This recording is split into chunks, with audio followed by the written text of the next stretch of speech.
Are you? So excited to jump on here this morning. Let me take this out of my ear. That is, turn my phone down. How's everyone doing? It is Monday. I am jumping on here today.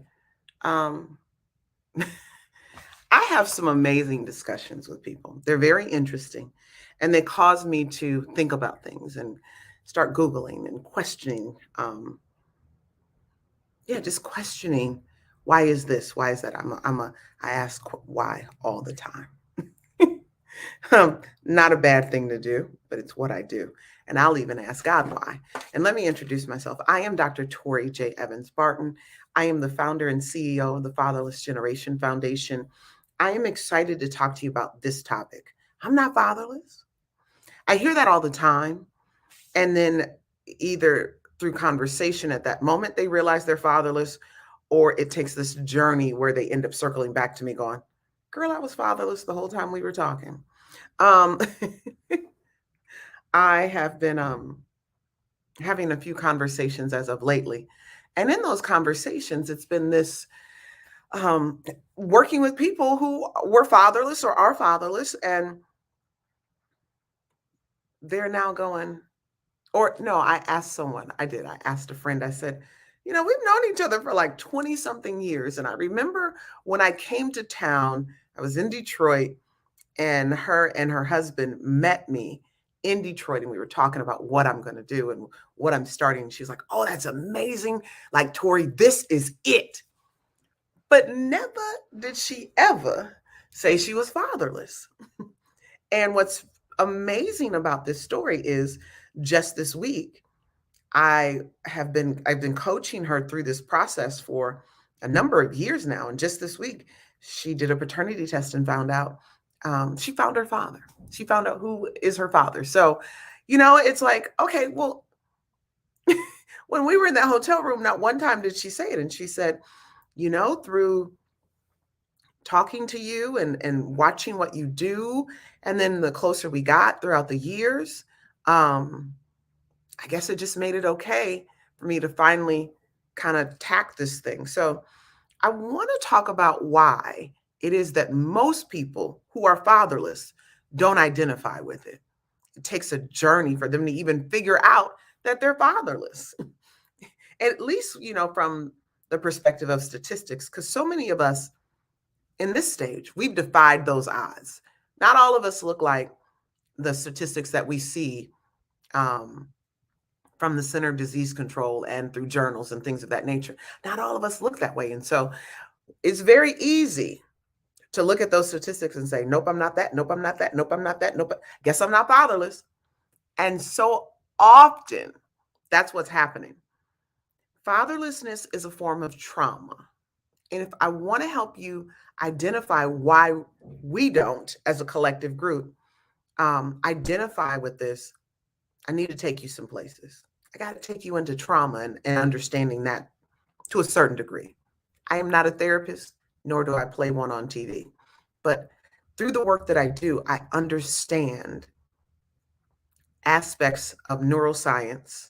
I understand, and then I'm a chemist, and then a biochemist. So those are my worlds before this.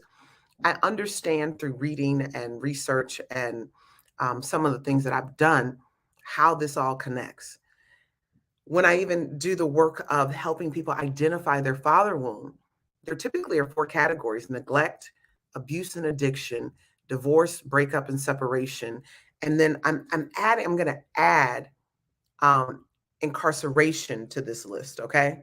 I'm adding incarceration because incarceration creates fatherlessness. Not every child, they don't have the father in the home to navigate that situation with them. And so I decided today I was going to add that simply because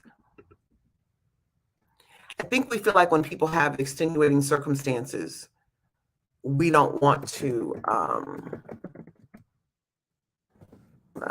sorry, we don't want to, I don't know, I guess we just don't want to implicate them in that way.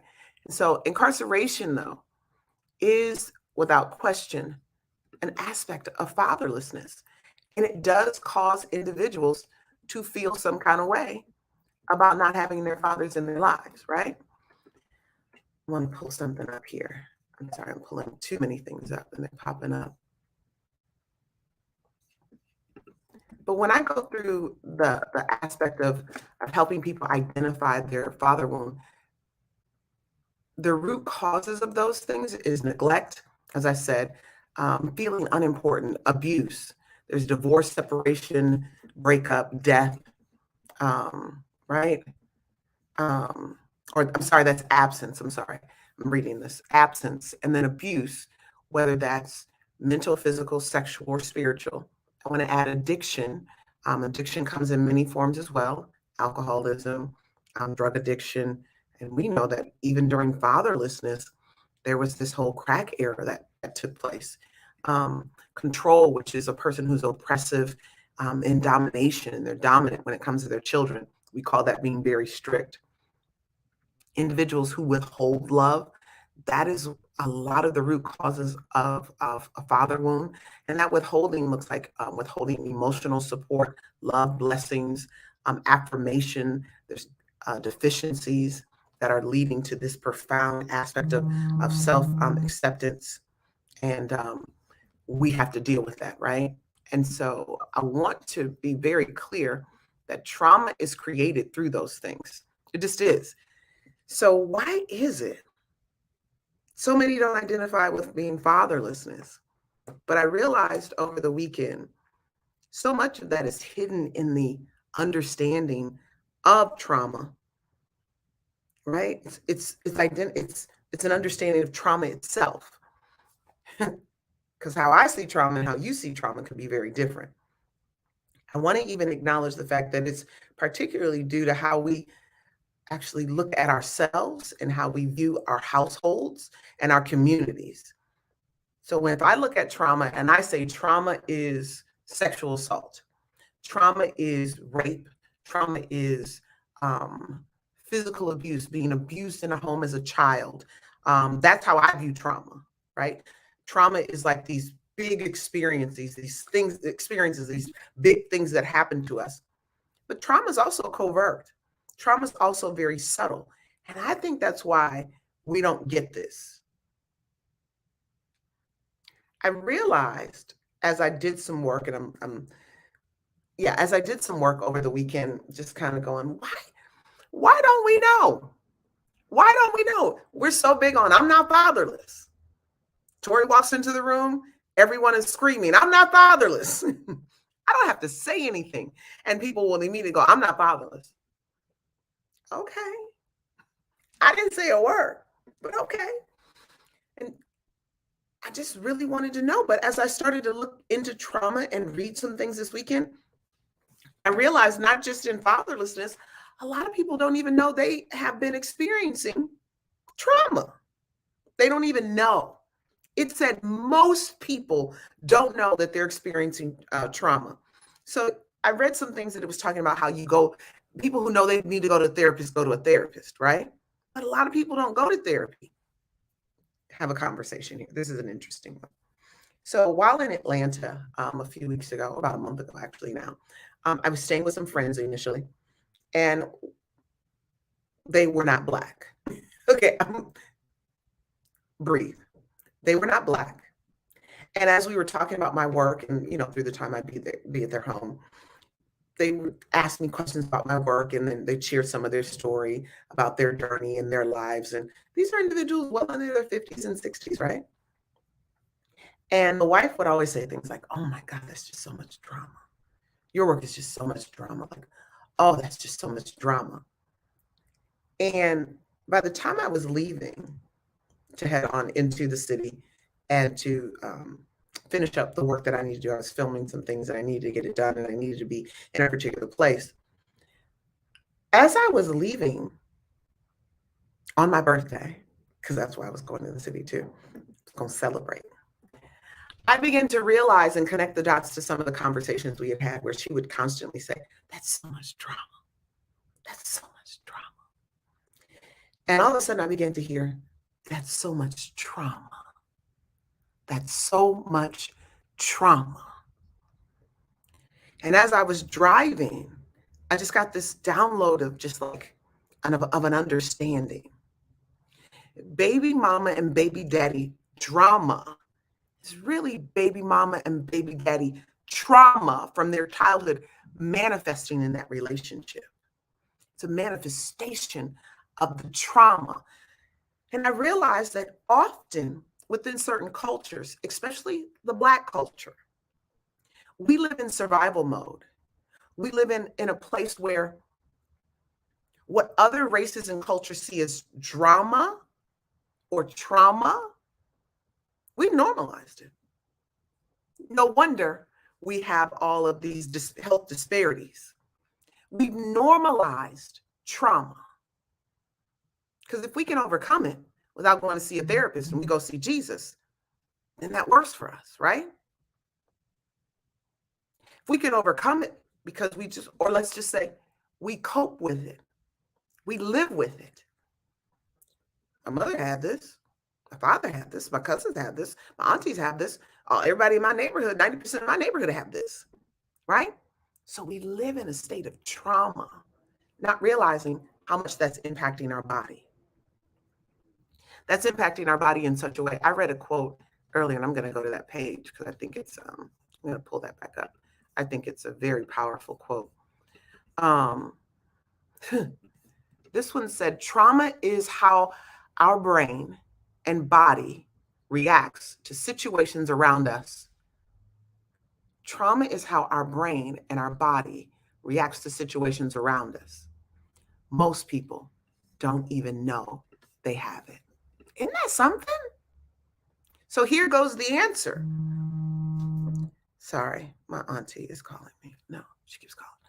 The reason you don't know you're fatherless is because it's trauma. It's been traumatic. And I've shared with you one of the quotes that I got from my coach, that trauma is something that is imprinted on our soul and that we are constantly experiencing on a sensory level until we actually heal it. But let me just simplify it. Trauma is a bad experience. And here we go again. How do you define bad? If it's normal, can I say it's bad? Because I felt bad. I was talked out of making, like, I don't know. Is it really bad? And here's the question. What happens if you normalize what's bad to yourself? What happens if you normalize, or your family normalizes what's bad, or your community or your society normalizes what's bad? So then it puts you in a position. Tokyo, I need you to go lay down. Tokyo's having a moment. It puts us in a position where it makes it more difficult for us to identify the trauma that we have. Fatherlessness is that very thing. It is very difficult to identify with fatherlessness because it is a trauma. It is a form of trauma. And so many people will watch this and say things like, I'm not fatherless. My father was around. He was in my life. He came every other weekend. There was a season where he wasn't there. Do you realize that abandonment? He's doing a lot right now. Do you realize that abandonment is trauma? Rejection is trauma. These are the number one things fatherless individuals deal with, but we're so used to them because we live in a state of trauma. We don't even realize it. Manifestations of trauma look like anxiety, depression. I know people who have depression and they don't even know it because it's how they're used to being. It is their normal state of being. They don't even know. Low self-esteem. Have you ever met somebody who seems to have confidence? They seem to. But then as you get to know them, you're like, low self-esteem. They doubt their judgment. Oh, my favorite, isolation. A lot of people with trauma like to isolate themselves because they don't want people to know that they're fatherless. They don't want people to understand that. That's why I always think it's interesting how people are like, I'm happy being single and I like being by myself. And I'm maybe you are, but maybe you need to double check. Are you isolating? Because what if somebody finds out that you have you got issues, you got trauma? So isolation is easier because I'm telling you, when you come out of isolation, you'll be, if you're around the right people, you'll be required to heal that. It'll start showing up. Telling you, marriage, whoo, I get it. Marriage, as they say, is a great magnifier. What does it magnify? Well, people try to say red flags and this is the things you ignore. It magnifies the trauma, people. We always go negative on stuff. I've learned a lot in the last year. Marriage magnifies the trauma. And it's magnifying the trauma that you need to heal. So you better believe if you're fatherless and you get married and you haven't dealt with that, your fatherlessness is coming to the surface because it's got a safe place to do it. It's got a covenant place to do that. Got to know it. Trauma makes us feel disconnected, numb, and distant. Have you ever met people like that? It's a clear sign there's trauma. But they just say, this is how I am. This is how I be. This is me. Is it? Or is it the form of you? Is it the version of you? Is it that came from trauma? Is it the personality that was developed out of trauma? That's my question. Fatherlessness develops a lot of personalities. I want to stop and say, if you are watching this in repeat or replay, I want to know that you're on here watching this in replay. Please put replay in the comments. And here's the other thing. If you are watching this and you're listening, and you're like, somebody needs to hear this, share it on your page. If they say sharing is caring. This is the moment where I'm helping you connect the dots to your pain so that you can get healed. My purpose is not just to leave you in a cluster of pain. I realize more than ever after, the conversations I have with people, I keep thinking about them. I think about them because I want answers. And I realize that people are coping. People are coping, but they have no idea that it's due to their trauma.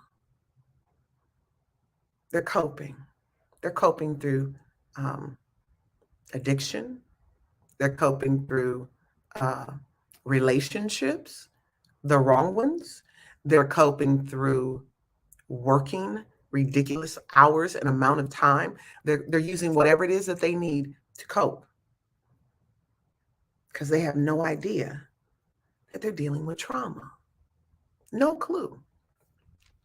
As I go back to the idea of fatherlessness, I think about maybe you don't identify with fatherlessness or being fatherless because denial is the very coping mechanism that you're using.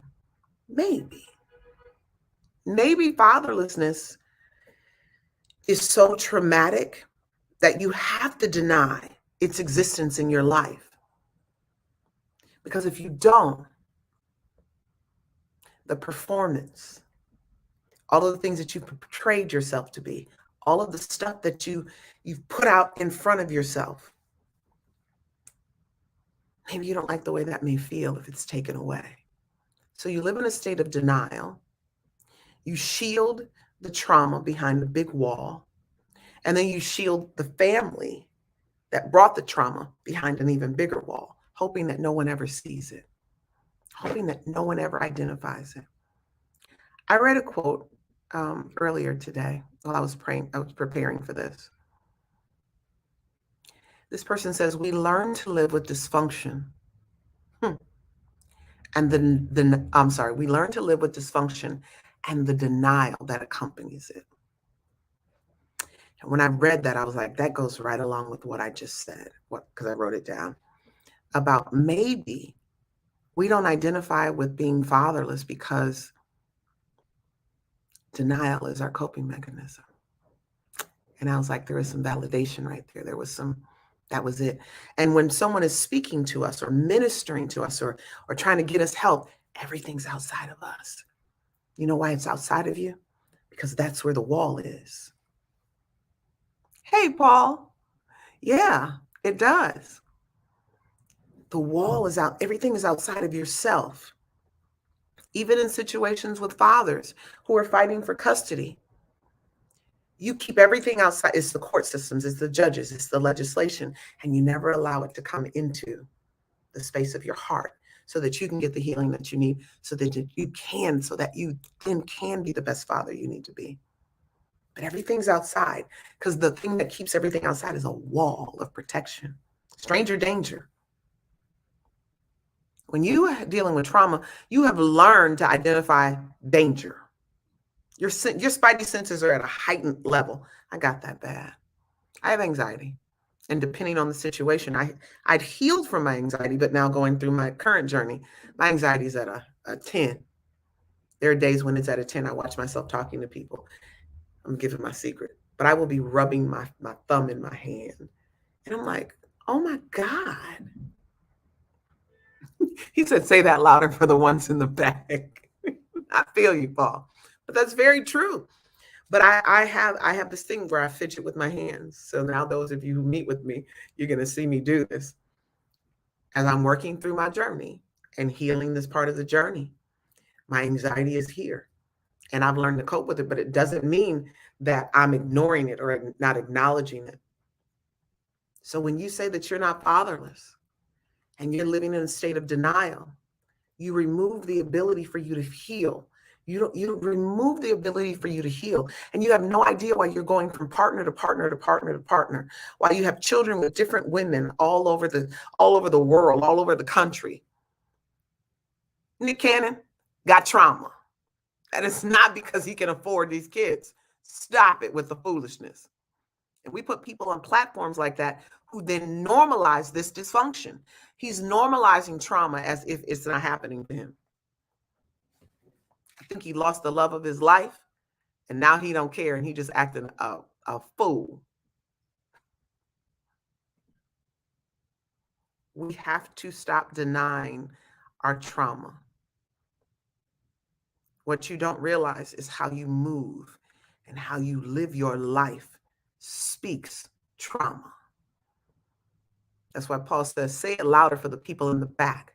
Because what you don't realize is when we see you on a Facebook Live or we see you testifying before legislators, when we hear your story, we can tell those who have been healed or at least walked through some of their healing journey, they can hear the trauma. Legislators hear your trauma, men. That's why certain bills aren't getting passed, because they're realizing that it's deeper. You haven't realized that it's deeper. They're realizing that it's deeper. I will say, in that realization, I'm noticing a lot more conversations around men and mental health within DHS, child support, within fatherhood circles. Before, they never even cared about it. So maybe, just maybe, when they could hear your pain and your trauma, maybe that's triggered and created an open door for this conversation about mental health and men and fatherhood. Crossing my fingers. I'm still trying to get more names and more information to do this research. I'm gonna reignite that, because someone did prophesy to me recently. You got a little bit of this, a little bit of that, and God wants you to finish it. And one of the things was the research. I need you to understand that the drama in your life is trauma. It's trauma. It is trauma manifesting, and it's keeping you in a place where you can't even acknowledge the pain that you have. And I've said this before, and I'll say it again, and I say it to my friends all the time.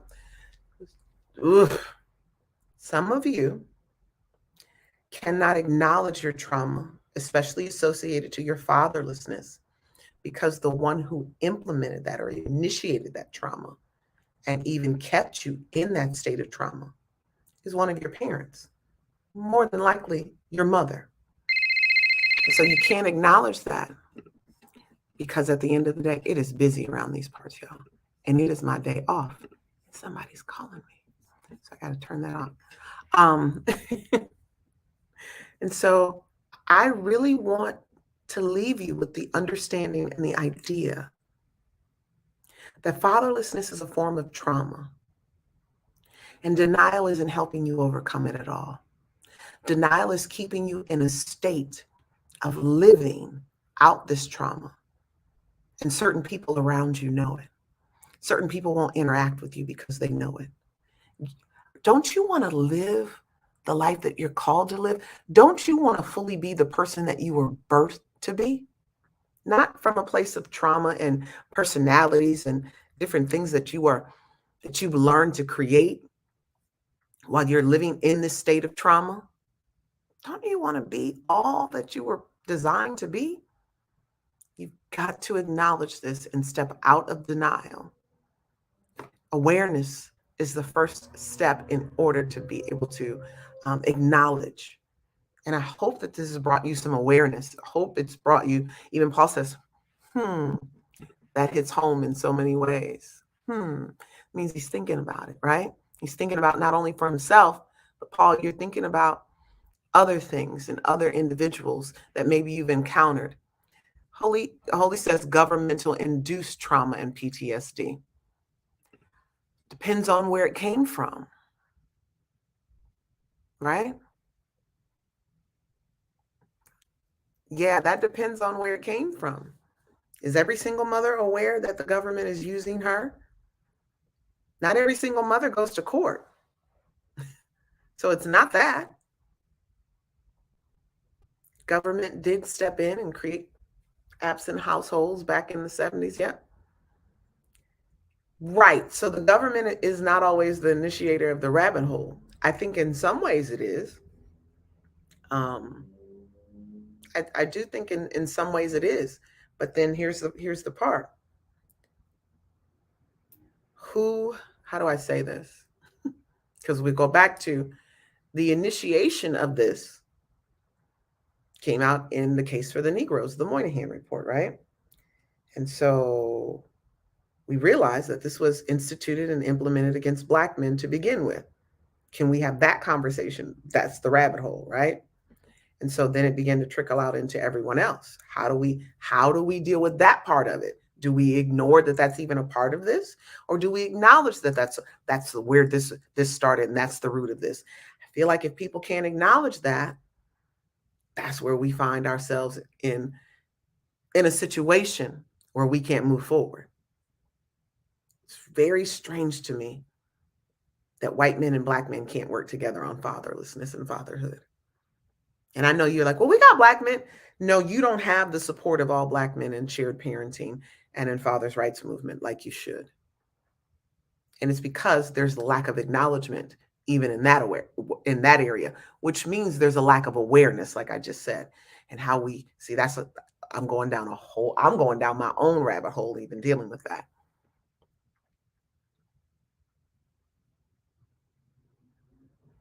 I don't think all women know that this is governmental. I've talked to them. When you bring up the idea of Title 4D, I need you to understand that most people have no clue of what that is. People in high positions, people in political circles, they like Title 4D, what's that? They don't even know. So I got to tell you that most single mothers have no idea that they're being puppets used by the government. They don't know that. And it doesn't come from that place. It comes from a psychological, emotional place, which is trauma in itself for them. They're living out and manifesting their own trauma in these relationships and how they parent and how they co-parent and how that situation plays out. I said it earlier. Baby mama, baby daddy drama is actually trauma manifesting itself from your childhood. It's childhood trauma manifesting itself. So when you sit and say, I am not fatherless. I'm not fatherless. Oh, trust me. Oh, Tori, I'm not fatherless. Tori, I'm not fatherless. I've heard all of them. They get real aggressive. I didn't say you were. I didn't even talk about this. I didn't even go. But when I walk into the room and I'm not wearing this shirt. Now, if I'm wearing this shirt, I understand. But I'm not wearing this shirt. People run or they come up to me and they're very aggressive about their situation. I've seen some comments, in the chat and in the comment section when I'm doing lives or after I've done the live, where someone will say, well, why isn't this said? Or why isn't that said? People don't realize that that's a manifestation of their trauma. Glenn, every town is. There's no town, like everyone wants to make their town the worst town. It's not. Every town has these issues, but this is the problem. What is a town made up of? It's made up of people. And what happens with people? People are traumatized. People have grown up in traumatic situations that they have not dealt with. They have not healed. You know why? Because they're not aware of them. We've normalized this thing. We've normalized fathers not being in place. We've normalized having fatherless or father deprivation and having a little bit of father here and a little bit of father there, but not enough to fully develop us. Glenn, unfortunately, that's not my talk today. My talk is solely about us as individuals. Because, like I said to Paul earlier, too much of this is outside of ourselves. What a part of this can you take for yourself, Glenn? What a part of this can you take and say, I do need some healing in that area. I need to work with that. Because there's so many other pages that are going to talk about that all day long. They're going to get on and do about 5, 6, 7, 8 lives today, talking about exactly what you want to talk about. Each city being horrible and each attorney being horrible and how corrupt judges are. I'm tired of that conversation because that does not lead to you having any more time with your children. It's not led to that. And so I want to do something that's productive and that's going to lead to individuals actually getting themselves together, healing, so that they can have time with their children. That's my mission. So I need you guys to understand that trauma is at the root of this. Trauma is at the root of it. And if you guys want to have that conversation about attorneys, lawyers, and all of, like judges and all of that, we can go there, but I'm always going to go back to the root of it. And it goes back to the Black family. I'm going to always go back to that. And then that's going to offend some of y'all because that's not something you're aware of. So I need you to, as we're talking, when we get on and we talk about those things, that's fine. But I also need you to be aware that there's some healing that needs to take place. Your children need healing right now. They need the healing right now too. So be clear, fatherlessness is a form of trauma. And if it's a form of trauma and you're just unaware about trauma, and most people are, as I just stated. Holy, I'm not having that conversation today.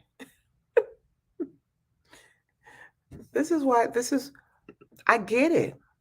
The government studies and controls everything and everyone. They know a child is almost 300 times more likely to sell drugs and commit violent offenses with a deadly weapon when no father is actively involved. But look how they rule in court and call it the best interest. I get it. I understand.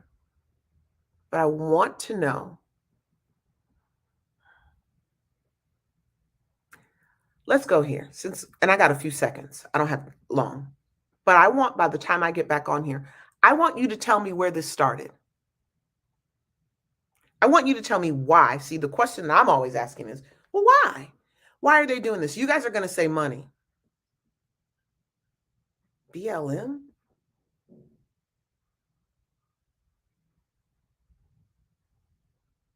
I don't care about BLM at all on here.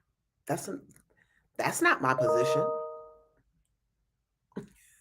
So, like, what are we doing right now? You guys are off on a tangent. Like, you're off on another tangent. And I'm not going down that rabbit hole with you. But I want you to ask why.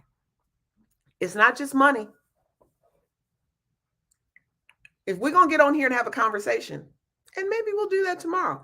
If we're going to have the conversation, we got to have the whole conversation, Glenn and Holy. Got to have the whole conversation. This isn't about Black Lives Matter.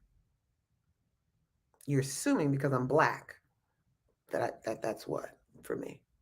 That's not cool at all.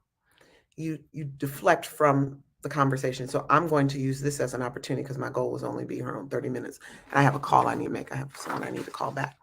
But I want you guys to, you can put it in the chat. Why? Why were they breaking up homes? What's the mission of that? And let's see what you come up with. All right. So I am Dr. Tori J. Evans Barton. I am the founder of the Fatherless Generation Foundation. I am very aware of trauma and where it started and what's the root. I am a root digger, right? I'm going to cut it off at the root. That's who I am. That's why I've been able to reunite over 8,000, I think we're at 8,287 fatherless children have now been reunited with their dads So let me be clear. I do this work for a reason, and myself included. I had to go through this journey of reuniting with my father, and that's where I got the blueprint for this. So I'm giving homework assignment.